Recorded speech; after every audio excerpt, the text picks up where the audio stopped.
భూభారతిలో gift DD missing. ఇదొక రకమైన revenue శాఖలో రిజిస్ట్రేషన్ శాఖలో జరుగుతున్నంత మోసము. అప్పుడేమో ధరణిలో విపరీతమైన మోసాలు జరుగుతున్నాయని కింద మీద పడి కొట్టుకున్నారు ఎవరు, కాంగ్రెస్ వాళ్ళు. ఇప్పుడేం చేస్తున్నారా అంటే అసలు అంతులేని మోసాలు, ధరణిలో జరిగిన దానికంటే 100 రెట్లు ఎక్కువ మోసాలు చేస్తున్నారు. రైతుల నెత్తి మీద రిజిస్ట్రేషన్ భారం. సో జనరల్గా ఈ రిజిస్ట్రేషన్ భారం ఎక్కువ ఉంటుందని చాలా మంది ఏం చేస్తారంటే ఈ గిఫ్ట్ డీడీలు ఇచ్చుకుంటారు. వాళ్ళ ఇంట్లో కూతురుకు కానీ, కొడుకు కానీ, తల్లి వాళ్ళ అల్లుడు కానీ ఇట్లాంటివి గిఫ్ట్ డీడీలు ఇచ్చుకుంటుంటారు.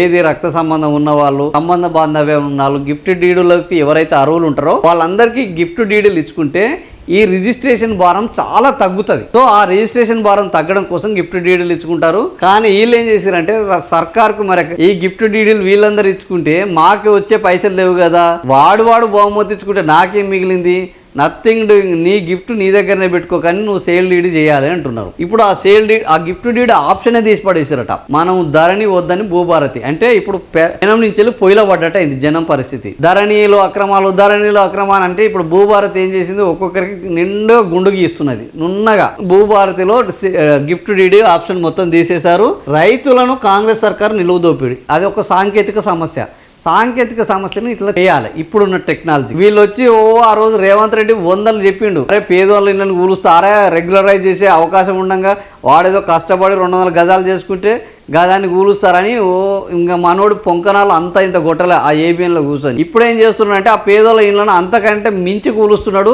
ఈరోజు నోరు మెదిపే అవకాశం లేదు. ఆ పేదోళ్ళ దగ్గర పోతే లాగులలో తొండలేసి కొట్టేటట్టున్నారు కానీ అటువైపు పోతలేడు. ఇది ఇప్పుడు సాంకేతిక సమస్యను ఒక సాకుగా చూపెట్టి గిఫ్ట్ డీడ్ అనేది ఎత్తేసారు. ఇందులో జనరేట్ అయిన చాలా మొన్ననే మనం చూసినాం కదా, కోట్లు వసూలు చేశారు. ప్రభుత్వానికి మాత్రం 100లో 1000లో కట్టారు. 3 లక్షల రూపాయలు వసూలు చేసి 5,000 కట్టాడు. ఇప్పుడు ఏం చేశారు, రిజిస్ట్రేషన్ భూభారతి పోర్ట్లో ఈ గిఫ్ట్ డీడ్ ఆప్షనే మిస్ అయిపోయిందట. రైతుల్ని ఆగమాగం చేస్తున్నది, ఇక అడ్డగోలుగా దోపిడీ చేస్తున్నది. ప్రభుత్వము రెవెన్యూ వ్యవస్థ ప్రక్షాళన స్టాంప్స్ అండ్ రిజిస్ట్రేషన్ శాఖలో పారదర్శక పేరుతో క్షేత్రస్థాయిలో రైతులకు చుక్కలు చూపిస్తున్నది. కుటుంబ సభ్యుల మధ్య జరిగే ఈ గిఫ్ట్ డీడ్ ఆప్షన్ని ఏకంగా పోర్టల్ నుంచి తీసేసింది. ఈడెవ్వడు కుటుంబ సభ్యులు లేడు, ఈడంతా వ్యాపారమే.